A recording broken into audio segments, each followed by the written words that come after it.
Bahasa Arab itu kalau saya lihat dalam teori itu cabangnya banyak banget gitu. Ya kan ya. Dari satu kata itu minimal bisa jadi 12 kata turunannya. Dan bahasa Arab itu bahasa yang paling detail. Bahasa Arab itu adalah salah satu bahasa yang detail. Ya, dari kepala itu sampai ke dalam anggota muka aja itu bahasa Arab itu detail. Ya kan ya. Nah, itu kenapa emang bahasa Arab itu yang ada di Al-Quran itu adalah bahasa yang terbaik. Bahasa yang terbaik. Sekarang alhamdulillah orang sudah mulai banyak yang belajar bahasa Arab di seluruh dunia.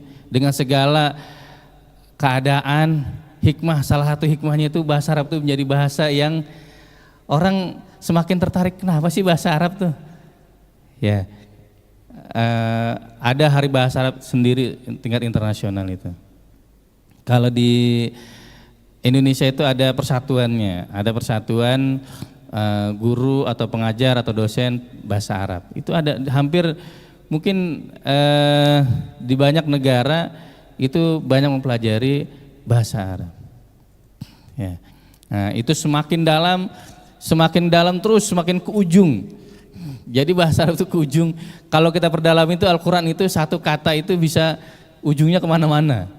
Ya kan ya, nanti bisa ke kaidahnya nanti apa, harokatnya nanti berubah katanya, nanti katanya fungsinya berubah lagi, nanti susunannya berubah lagi, bagaimana menjadikannya indah, bagaimana menafsirkan Al-Qur'annya, itu luar biasa. Jadi bahasa Arab itu memang ya kalau kita lihat tuh dalam, banyak, dan kalau udah senang itu enak gitu. Ya kan ya, yang penting senangnya dulu gitu ya. Nah, karena bahasa Arab itu adalah bahasa Al-Qur'an. Jadi sudah seyogianya kita sebagai muslim bisa mempelajari atau belajar bahasa Arab itu. Kemudian bahasa Arab ini bahasa yang paling mulia. Ya. Bahasa yang paling mulia dan kita harus yakini gitu ya. Kalau yang nggak yakini, siapa lagi yang meyakini ini kecuali kita. Ya, dalam Ibnu Katsir rahimahullah juga menyatakan karena Al-Quran itu adalah kitab yang paling mulia. Bayangkan Al-Quran dari zaman Nabi sampai sekarang, ya kan, yang nggak ada pernah berubah. Mana ada buku yang nggak pernah berubah, kitab, ya kan ya. Ya, Al-Quran itu kitabullah yang nggak pernah berubah sampai sekarang, ya kan ya. Paling mulia, diturunkan dengan bahasa yang paling mulia. Ya, diturunkannya dengan bahasa yang paling mulia, diajarkan pada Rasul yang paling mulia, Rasulullah Shallallahu Alaihi Wasallam. Ya kan ya, Rasul yang paling mulia. Siapa yang lebih mulia daripada Rasulullah? Kemudian juga disampaikan oleh malaikat yang paling mulia, khusus, ya, diturunkan di tempat yang paling mulia di muka bumi. Kemudian yang tidak kalah pentingnya diturunkan pula di bulan yang mulia, yaitu bulan Ramadan. Dan dari berbagai sisi ini kita menilai bagaimana mulianya kitab suci Al-Quran yang berbahasa Arab itu, maka bahasa Arab itu adalah bahasa yang paling mulia. Ya. Inna anzalnahu Qur'anan Arabiyyan la'allakum ta'qilun. Sesungguhnya kami menurunkan berupa Al-Quran dengan berbahasa Arab agar kamu memahaminya. Al-Quran itu bisa difahami. Semua orang dari anak kecil sampai orang tua bisa semuanya. Mohon maaf, kalau kita lihat di salah satu stasiun TV, orang dengan segala keterbatasannya dia bisa hafal Quran dan paham. Saya kira kitab mana yang seperti itu? Ya, kita menyaksikan sendiri ya dengan mata kepala kita sendiri. Kalau bagi yang suka melihat itu, salah satu siaran itu, orang dengan keterbatasan yang mungkin bagi sebagian orang itu kayaknya sulit gitu. Tapi bahasa Arab itu bisa. Masih bisa dipahami. Masya Allah, ini emang mujizatnya Al-Quran tuh nggak ada tandingannya. Ya, nggak ada tandingannya. Semakin kita mendalami, Masya Allah, nikmat terus, ya kan. Bahkan semakin lama semakin kurang terus. Belajar bahasa Arab tuh nggak ada ujungnya memang. Maka belajar bahasa Arab apalagi bersumber dari Quran langsung itu luar biasa. Indahnya kata-katanya itu, susunannya itu, kemudian makna tersurat dan tersiratnya itu, ya kan ya. mengajarkan banyak hal kepada kita. Bukan pada tatanan teoritis saja, tapi juga pada tatanan praktis. Itu luar biasa. Maka kalau kita bilang bahwa bahasa Arab itu adalah bahasa yang paling mulia karena sebagai bahasa yang ada pada Al-Quran kita semuanya. Kemudian ini kita mulai masuk tadi dasar pemikirannya ya. Jadi kenapa sih kita harus belajar bahasa Arab? Saya kira kita mulai belajar. Saya juga di rumah mulai belajar dengan anak-anak saya itu kadang ada beberapa istilah-istilah itu menggunakan bahasa Arab. Ya kan ya. Mulai yang dari gampang-gampang campuran bahasa Indonesia gitu ya. Mau beli apa-apa nih, apa golin, mahal. Waduh. Itu orang kalau mau beli apa-apa tuh jajan di supermarket nggak punya duit tuh kalau bilang mahal tuh kadang wah ya nggak ada duit nih gitu ya. Tapi bahasa Arab tuh golin tuh anak-anak kita aja yang tahu tuh kan ya. Golin, rohis ya kan ya. Itu mulai dari hal-hal sederhana. Nah bagaimana sih sebelum kita belajar bahasa Arab ya kan ya ada kemampuan-kemampuan dasar yang seyogianya kita bisa punya gitu ya. Belajar bahasa Arab itu tidak sulit, insya Allah tidak sulit. Ya, yang saya alami belajar bahasa Arab itu tidak sulit, ya kan ya. Apa itu kemampuan dasarnya? Yang pertama adalah mempelajari dan menguasai huruf Arab. Saya kira jamaah di sini dengan huruf Arab insya Allah udah nggak asing lagi, ya kan ya. Huruf Arab dari alif sampai ya itu ya insya Allah bisa lah, ya kan ya, nggak sulit. Ini kalau udah kuncinya ini insya Allah gampang, ya. Kalau kuncinya Arabnya itu udah dia tahu huruf, bisa baca dasarnya, gampang. Kuncinya di situ. Kalau belum di situ, saya kira jamaah bisa belajar dulu bagaimana huruf-huruf Al-Quran. Ya kan ya, belajar huruf Al-Quran dari alif sampai ya kan ya, harokatnya segala macamnya, kemudian segala macamnya itu nanti berkenan seluk beluknya huruf Al-Quran itu bisa dipelajari. Harokatnya dan segala macamnya. Maka ini udah mutlak. Kita kenal huruf-huruf Al-Quran itu sudah mutlak sebagai kunci masuk. Ya, sebagai kunci masuk kita untuk belajar berbahasa Arab. Kemudian belajar dan perbanyak kosakata dasar. Ini sesuai dengan ayat ya dalam surat Al-Baqarah itu wa 'allama Adamal asma'a. Ya kan ya. Jadi Allah itu mengajarkan Nabi Adam itu pertama dengan asma'a, ya kan ya, isim, kata-kata. Kata-kata apa? Sekitar kita apa yang ada? Di masjid ada tiang, apa bahasa Arabnya tiang? Nah kita cari. Kemudian ada pintu. Di rumah kita ada pintu, ada kasur. Ya kan ya. Kalau mau gampang sih salah satu yang pernah kita lakukan misalkan menggunakan ditulis tempel. Ada kasur, tulis bahasa Arabnya firashun, di atas kasur taruh. Ya kan ya, dilaminating gitu kan, kemudian di ini segala macam bisa. Tembok, yang udah pasti kan ada tembok tuh. Ya, tembok tulis jidarun. Itu nanti tiap hari ngeliat itu hafal sendiri. Nggak usah dihafal jidarun. Itu kalau udah ngeliat tiap hari ngeliat, gitu kan ya. Belajar, memang belajar bahasa Arab itu bermula dari kosakata, kata-kata benda sekitar kita, ya, dari kosakata sekitar kita. Sama saya kira belajar bahasa Inggris juga nggak jauh beda gitu, ya kan ya. Saya kira nggak jauh beda.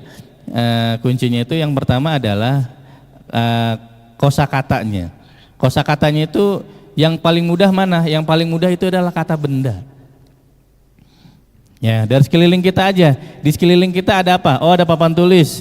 Ditulis di pojoknya misalkan dikasih tulisan saburatun. Ada sendal, tulis na'lun. Kemudian ada apa namanya tiang di rumah, imadun. Ya kan ya. Kemudian ada lampu, misbahun. Tempelin aja itu. Kemudian ada langit-langit, sakfun. Tulis satu itu, sakfun. Gede-gede yang kira-kira anak-anak kita itu bisa ngebaca gitu. Itu nanti bermula dari situ. Ntar mulai apa namanya tuh? Mulai ini tuh, apa namanya? Mulai familiar. Kalau orang udah suka ngeliat, nanti bisa ngerekam sendiri, nanti dia ngomong sendiri. Kalau dia udah bisa baca, ya kan ya. Apalagi kalau anak baru bisa baca Quran, itu seneng dia baca-baca yang hal-hal baru tuh. Kayak anak kita aja suka baru bisa baca bahasa Indonesia kan apa-apa aja dibaca sama dia. kan ya.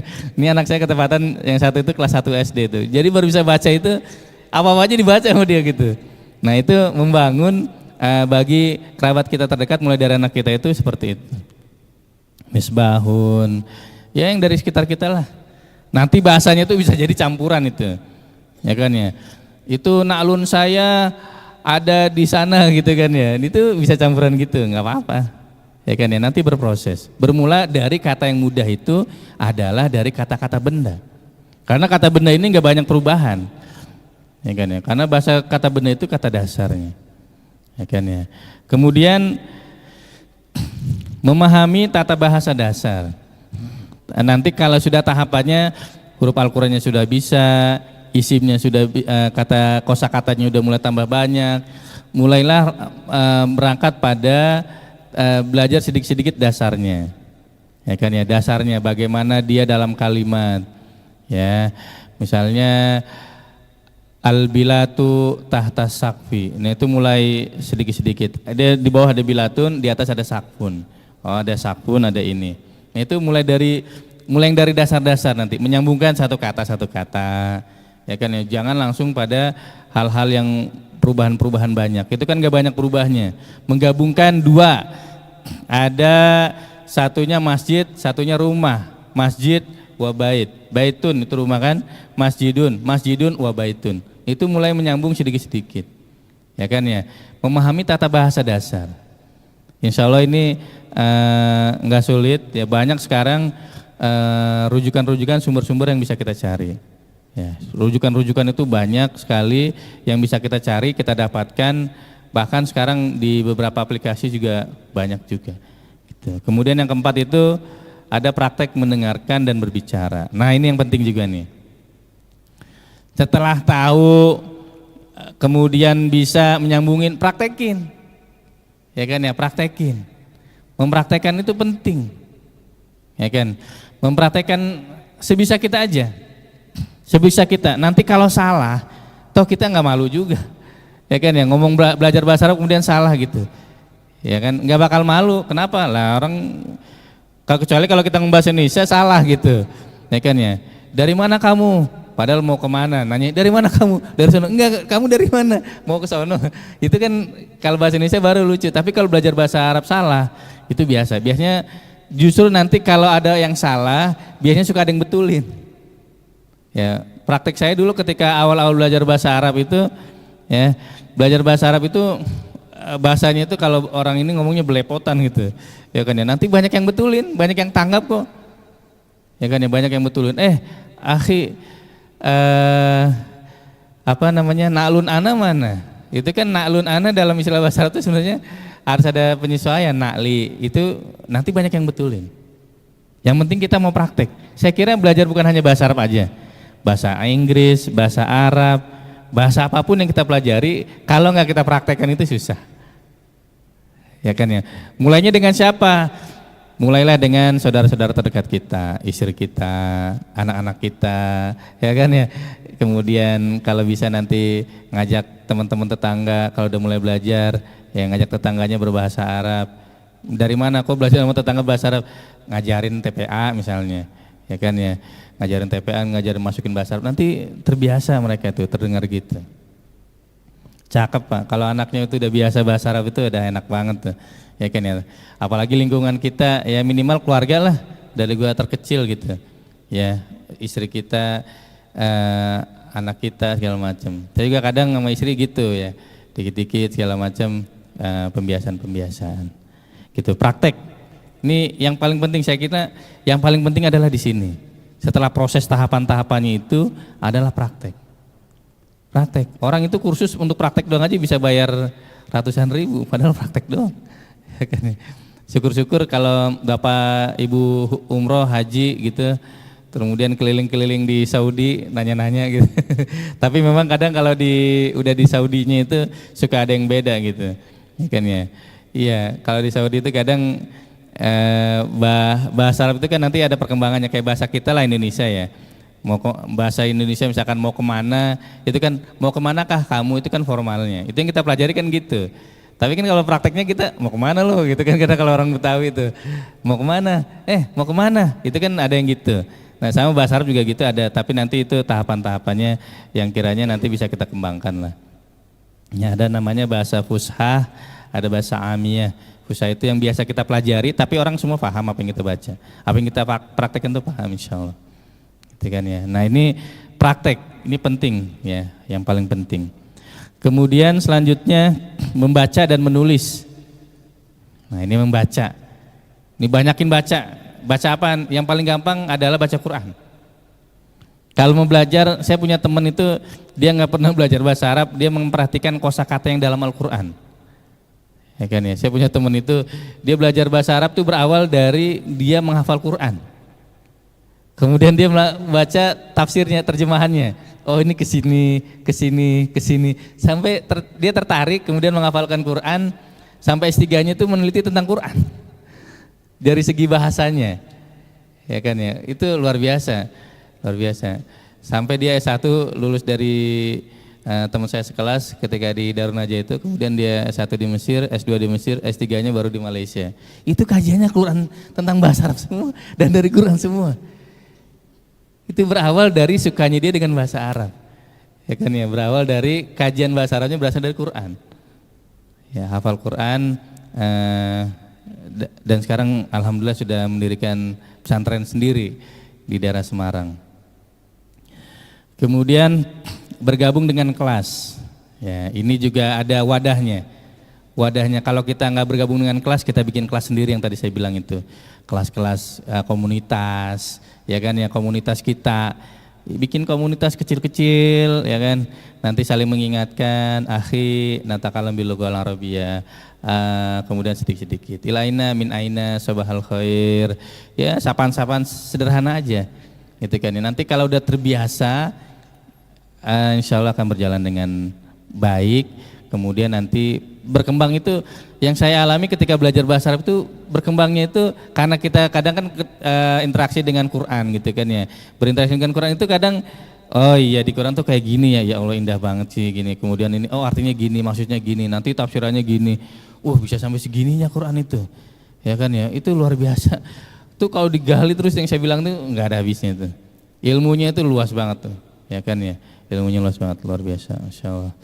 Kemudian aplikasi atau sumber online banyak, nanti jamaah bisa cari banyak sekali sarananya, ya kan ya. Kalau nggak sempet tadi belajar langsung, bisa belajar tidak langsung. Ya ada di Quran, ada di channel-channel yang bisa antum pelajari tentang bagaimana belajar bahasa Arab.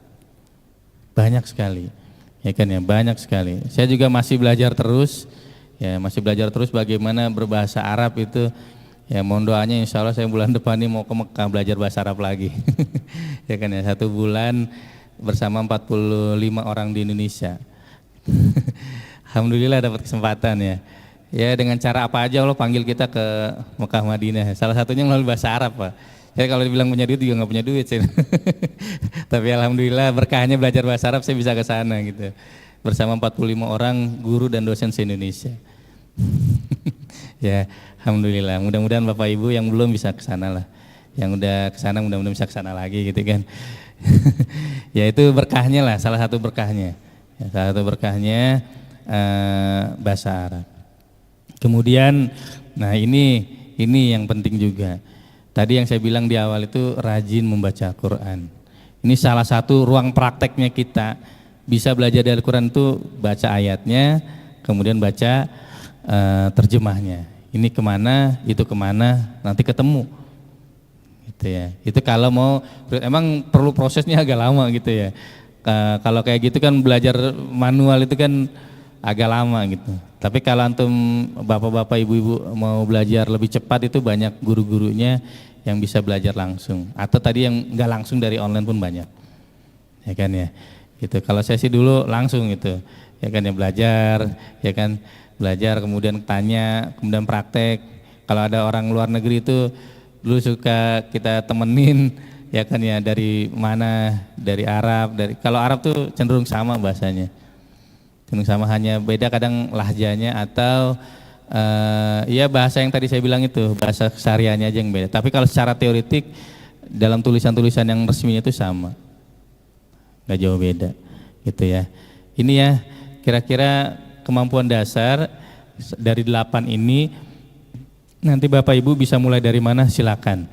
Ya, mau dari Qur'annya dulu. Oh kayaknya Qur'an aja dulu dah, belajar Qur'an bisa juga. Dan ini sudah saya temukan juga. Ya kan ya, unik juga tuh teman saya itu ya. Ya, namanya Arif Wardani itu belajarnya gitu. Dari Quran, belajar kemudian dia belajar di kelas, baru dia mau belajar ke tatanan bahasa, ya kan ya. Ada yang teman saya juga polanya itu menghafal kamus. Jadi paham nggak paham dia hafalin tuh kamus. Unik juga kata saya ini. Ya kan ya, tadi mungkin dia mengamalkan yang kosakata tadi itu. Kosakatanya diperbanyak, kemudian dia hafalin ini segala macam. Ada yang modelnya praktek. Yang tadi saya bilang itu praktek aja dulu. Ya kan ya. Saya juga kadang praktek ini ada kalanya tuh ngomong bisa tapi teori kadang ini apa kemana larinya gitu. Ya kan ya. Kadang bisa kayak gitu tuh. Ya itu ngalir aja gitu. Ya ada yang modelnya senangnya praktek gitu. Nggak mau ngafalin tapi dia langsung praktek. Ya ada yang gitu. Ya. Belajarnya tuh praktek. Kalau praktek itu cenderung lebih cepat. Ya, nanti komunitas-komunitas segala macam itu banyak gitu. Ya, belajar bahasa Arab. Nah ini dasarnya. Kemudian sekarang kita mulai masuk ya. Mulai masuk pada tatanan teori langsung. Ya. Mulai dari mana belajar bahasa Arab itu? Ya, kalau kita lihat sebenarnya dalam bahasa Inggris pun saya bilang tadi itu nggak jauh beda nih. Ini berawal dari sini. Ya. Berawal itu dari sini nih. Jadi lari-larinya kemana-mana itu larinya awalnya dari sini. Dasarnya itu dari sini. Bagian-bagian dalam sebuah kata. Ya. Al-kalimah, aksamul kalimah, bagian-bagian dari sebuah kata. Al-kalimah itu dalam bahasa Indonesia artinya kata. Kalau kalimat bahasa Indonesia, bahasa Arabnya jumlatun. Ya kan ya. Nah, bagian-bagian kata itu apa sih? Ya kan ya. Nanti dari kata-kata itu akan menjadi sebuah kalimat. Berawal dari namanya al-ismu. Ya kan, isim. Mungkin udah biasa dengar ya, isim. Al-ismu. Ya. Al-ismu ini yang tadi saya bilang wa'allama Adam al-asma'a, dan Allah mengajarkan pada Nabi Adam itu isim dulu.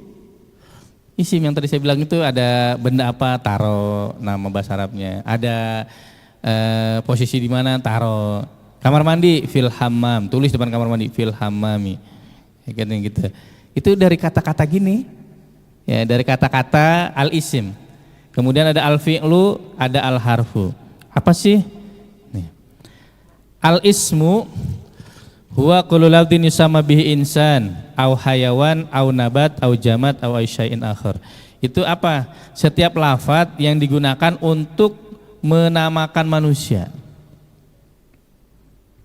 Ya, nama manusia itu adalah isim. Muhammad, Jamil, ya kan ya, kemudian siapa Saiful, itu isim.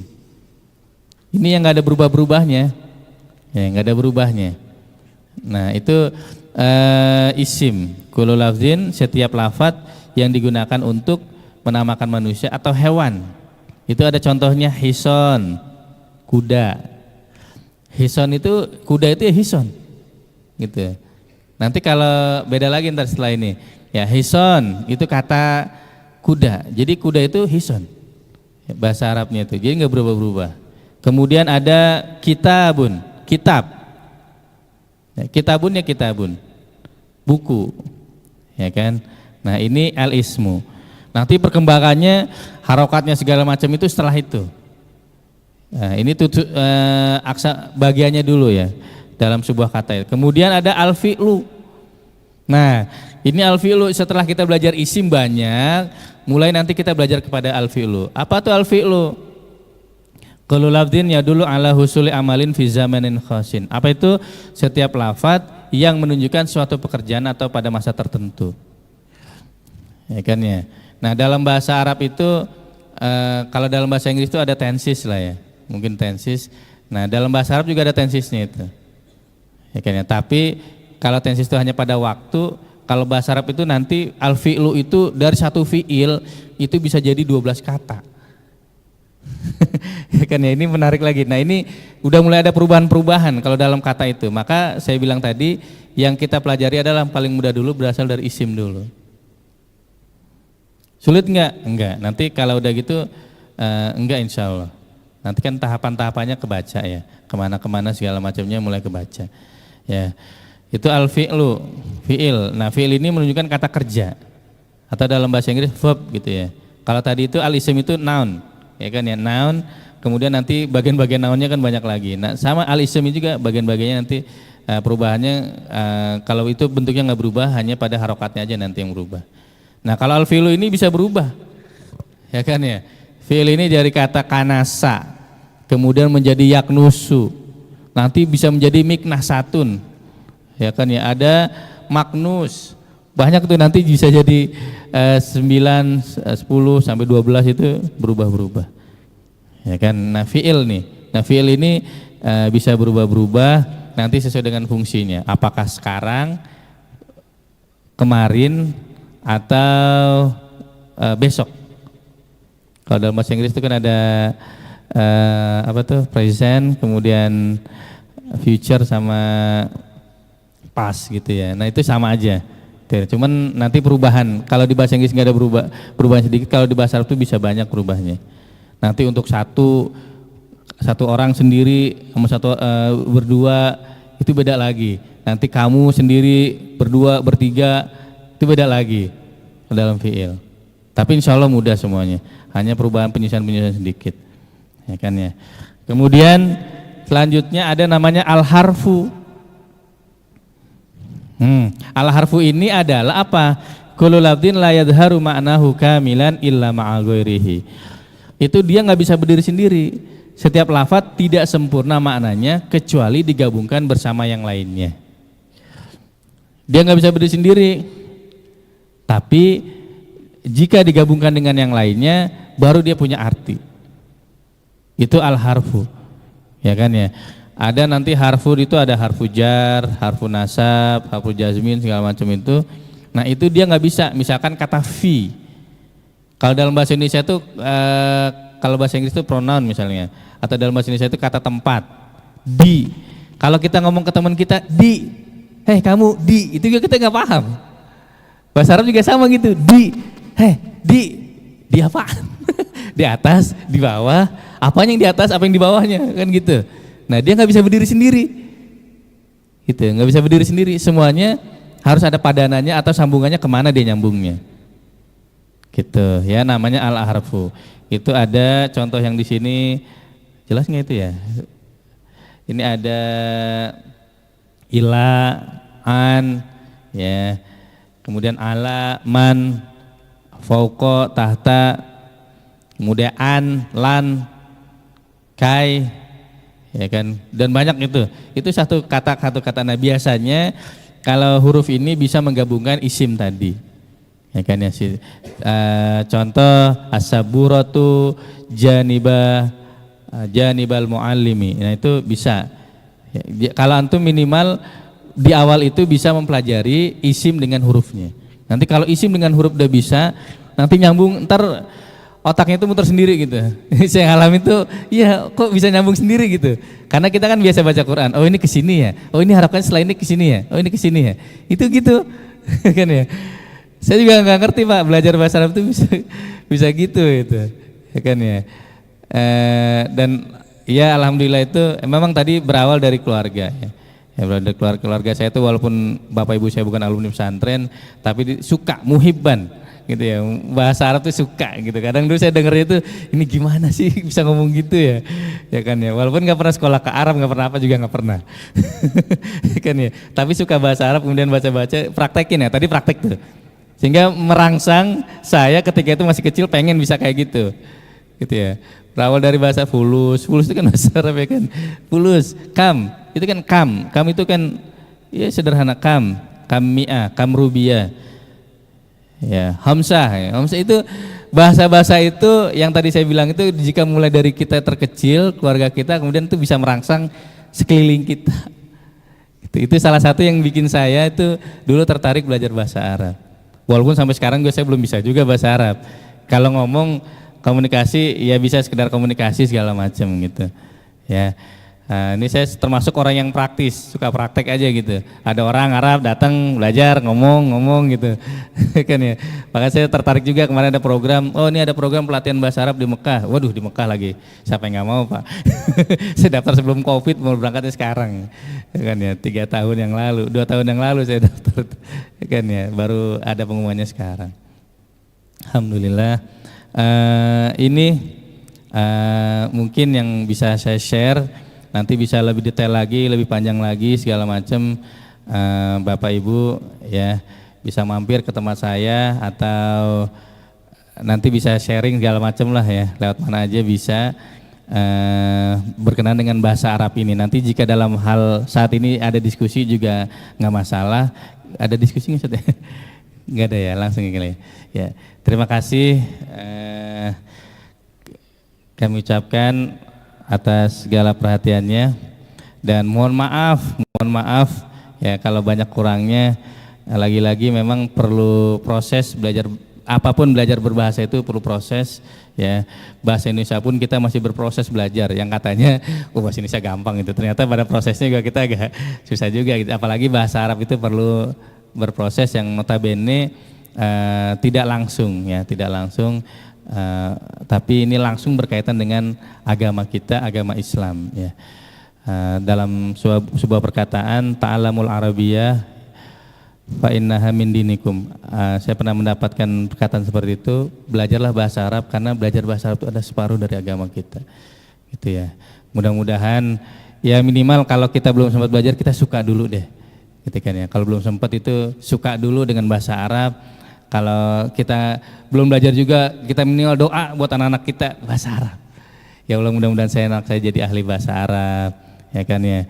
Kalau nggak bisa juga, mudah-mudahan cucunya jadi mau belajar bahasa Arab gitu. Apa aja pokoknya. Yang penting, yang terpentingnya sih adalah tadi itu tafakuh fiditnya aja. Tauhidin karena sumber kita adalah bahasa Al-Quran, adalah bahasa Arab. Terima kasih, syukran jazilan ala husni mulahadatikum. Mudah-mudahan Allah panjangkan umur, kita bisa bertemu lagi dan bisa belajar bersama lagi. Terima kasih kami ucapkan kepada tim DKM, Ustaz. Terima kasih sebanyak-banyaknya. Sekian, subhanakallahumma wa bihamdika asyhadu an la ilaha illa anta astaghfiruka wa atubu ilaik. Mohon maaf. Assalamualaikum warahmatullahi wabarakatuh.